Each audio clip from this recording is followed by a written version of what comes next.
ठरवले का मतदान मेरा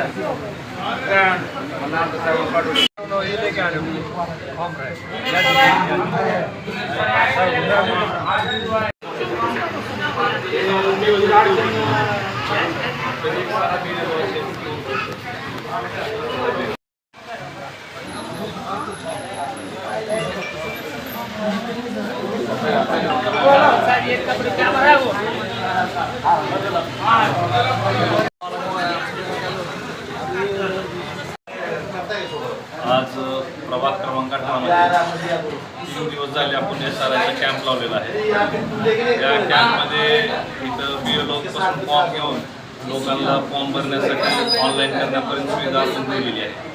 त्यांच्या म्हणजे BLOला सवलत आहे का बसून त्यांनी नागरिकापर्यंत त्यांना जी पोस्ट आहे त्यामुळे त्याला द्यायला लागलं आणि त्यांचे फॉर्मसुद्धा आपण आपल्या मार्फत भरून देत आहोत।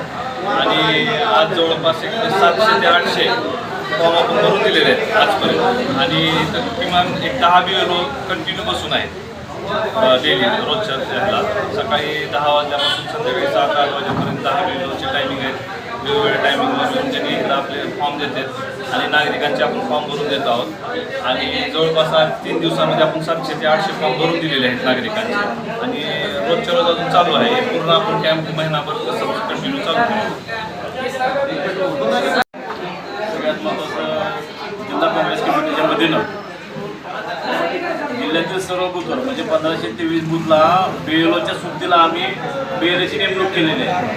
त्यांचा कॉन्टॅक्ट नंबर असेल, त्यांची बाकी माहिती असेल आणि त्या धर्तीवर आठी तालुक्यामध्ये आणि धाराशिव या उस्मानाबाद शहरामध्ये BLOचं काम आमचं अतिशय व्यवस्थित सुरू आहे। त्याचाच एक भाग म्हणून प्रभाग क्रमांक 18 मध्ये आमचे आझर पठाण त्यांची बाकीची सगळी टीम जवळपास 4 BLO आणि सोबतीला आमचे BLA आणि बाकीची टीम असं 3 दिवस झालं। सकाळी 9 वाजल्यापासून संध्याकाळी 7 वाजेपर्यंत हे मॅपिंगचं काम सुरू आहे। जेवढी लागेल ती मदत BLOला करण्यासाठी हे लोक तत्पर आहेत आणि या निमित्ताने मी आणखीन आवाहन करतो की जास्तीत जास्त लोकांनी या अशा कॅम्पला सहभाग नोंदवून आपलं नाव कसं मतदार यादीत समाविष्ट करता येईल याच्यासाठी प्रयत्नशील आहोत।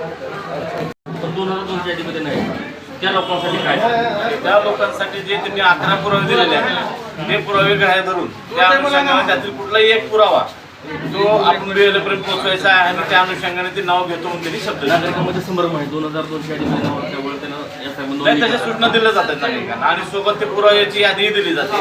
त्या अनुषंगाने लोक पुरावे घेऊन येत आहेत आणि जे नवीन नोंदणी आहे किंवा ज्यांचं कुठंच नाव नाही त्यांचं ऑगस्टमध्ये नाव नोंदवलं जातं।